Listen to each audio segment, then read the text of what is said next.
It was one of the most dramatic upsets in military history.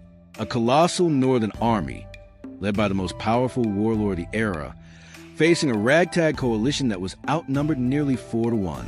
And yet, the impossible happened. The weaker force didn't just survive, they obliterated their enemy. How? Today, we uncover the real reasons behind the Battle of Red Cliffs. For centuries, this battle has been shrouded in myth. We've heard of divine winds, secret fire attacks, and genius strategies.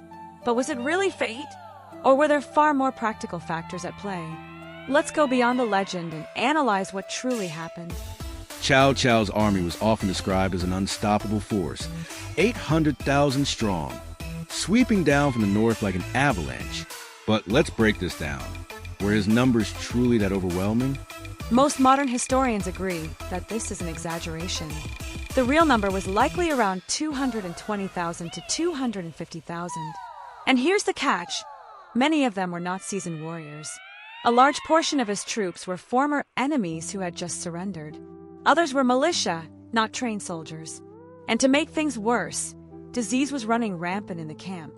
Now compare that to Sun Quan and Liu Bei's forces. The exact number is debated, but they likely had around 50,000 to 60,000 soldiers, highly trained, accustomed to river warfare, and fighting on their home turf. Suddenly, the invincible Northern Army doesn't seem so invincible, does it? Cao Cao's forces had conquered vast territories on land, but this was different. They were now fighting on the Yangtze River, a massive and unpredictable body of water. His men were cavalry and infantry. They weren't sailors. The southern forces, on the other hand, had been raised around rivers. They understood the currents, they knew how to maneuver their ships, and they could fight on the water with ease. To put it simply, this wasn't just an army versus an army, it was an army versus an experienced navy. To counteract this, Cao Cao ordered his ships to be chained together. A clever move, it reduced seasickness and stabilized the fleet, but also turned his navy into a giant floating target, one that would soon go up in flames. Cao Cao had another weapon, psychological warfare. He knew that Sun Quan and Liu Bei were not natural allies. If he could drive a wedge between them, the coalition would crumble. He tried diplomacy, sending envoys to persuade Sun Quan to surrender. He spread misinformation, trying to convince Liu Bei's men that their leader would abandon them. These tactics had worked before, so why didn't they work this time? Because Sun Quan made his position clear with a single bold act.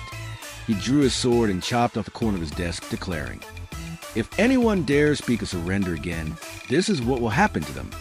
It was a message not just to his own court, but to his allies and enemies alike. And now, the moment that changed everything, the fire attack.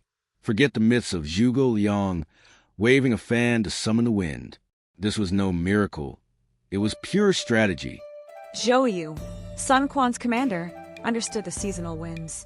He knew that around this time of year, the wind direction would shift, blowing from the southeast. This wasn't magic, it was science. The Allied forces launched fire ships, boats packed with kindling and oil, straight at Cao Cao's fleet. The chained-together ships became a fire trap.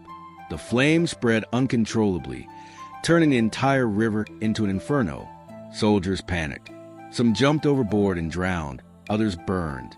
The once mighty fleet was annihilated in hours. And remember, this was more than just a naval loss. Cao Cao's entire army depended on this fleet for supplies. Without it, retreat was his only option. But here's a question. Why did Cao Cao take such a risk in the first place?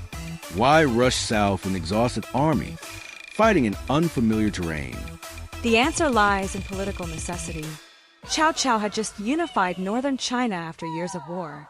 To truly solidify his rule, he needed to eliminate all rivals before they grew stronger. Time was not on his side. If he waited, Sun Quan and Liu Bei would become even more powerful. But what if he had waited? What if he had consolidated his rule, built a true navy, and attacked later? Could he have won? Perhaps. But hesitation might have cost him the empire. Sun Quan and Liu Bei were growing in strength, and delaying could have allowed them to strike first. History is full of what-ifs. But in the end, Cao Cao gambled, and he lost. And with that loss, the fate of China was sealed. The Three Kingdoms era had truly begun. So what do you think? Could Cao Cao have won if he had been better prepared for naval warfare? Or was his defeat inevitable from the start? Leave a comment and let's discuss. And if you enjoyed this deep dive into real history, don't forget to like, subscribe, and hit the bell for more.